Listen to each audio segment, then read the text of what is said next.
পার্লামেন্টে যত এখানে যত সমস্যা যত ওদের কথা আমি পার্লামেন্টে দেবো, যেভাবে আগে করেছি এটা আবার করবো।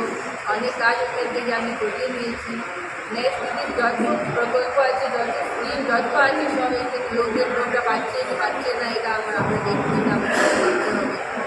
ডেভেলপমেন্ট আছে আমাদের, একটা মাঠে থাকে ডেভেলপমেন্ট সবসময়।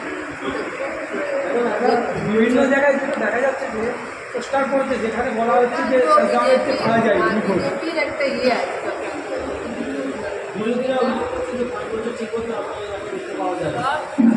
ঘুরেছি, আমার পুরো এমপিটাকে পয়সা খরচ করেছি, পুরো টাইম নিয়ে আমি সব কাজ করে দিয়েছি। আমি শনিবার এখানে বসি, সবসময় মানুষ আমার সাথে খুশি আছে, লোক আমার খুশি, লোক আমার সাথে আছে, পাশে আছে।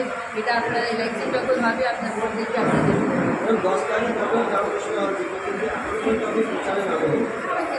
নাম চলছি, প্রচার কাজ থেকে আজকে ডেটও অ্যানাউন্স হয়েছে। নির্বাচনে সকলে ব্যস্ত হয়ে পড়েছে। আমাদের সাংসদ নির্বাচনে প্রচারে নেমে গেছে, আমরা প্রচারে নেমে গেছি, আমরা দলীয় কার্যালয়ে আছি। মঙ্গল মায়ের কাছে প্রার্থনা করি আমাদের যত দ্রুত সম্ভব সুস্থ হয়ে উঠুন, ঈশ্বর আল্লাহ করে, এবং তিনি যত তাড়াতাড়ি প্রচারে নামবে তত তাড়াতাড়ি আমাদের একটা যে অশুভ শক্তি, সেই অশুভ শক্তি বিপাদ হয়ে মমতা বন্দ্যোপাধ্যায়ের নেতৃত্বে শুভ শক্তি উন্মেষ করে। এটা প্রমাণিত। আর যদি বলে রক্তাক্ত হয়েছিল, সেটা তো সেন্ট্রাল বাহিনী এসে সুন্দরপুজিতে রক্তাক্ত করেছে। আমরা রক্তাক্তে বিশ্বাস করি না, আমরা মানুষের সঙ্গে মানুষের আত্মার সম্পর্কটাকে বিশ্বাস করি, আমাদের নেতৃত্ব অবদানকে বিশ্বাস করি।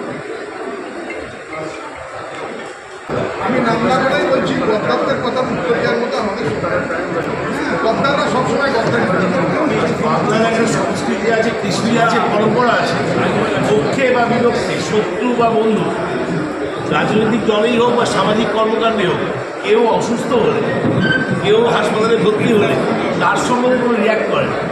এই প্রথম দেখলাম মানবিকতার অনেক দূরে লক্ষ্য দুজন তাদের সংকীর্ণ স্বার্থ, ব্যক্তি স্বার্থ চরিতার্থ করার জন্য নোংরা খেলায় ঘোলা জলে মাছ ধরার প্রোগ্রামে হয়ে থাকে। আপনাদের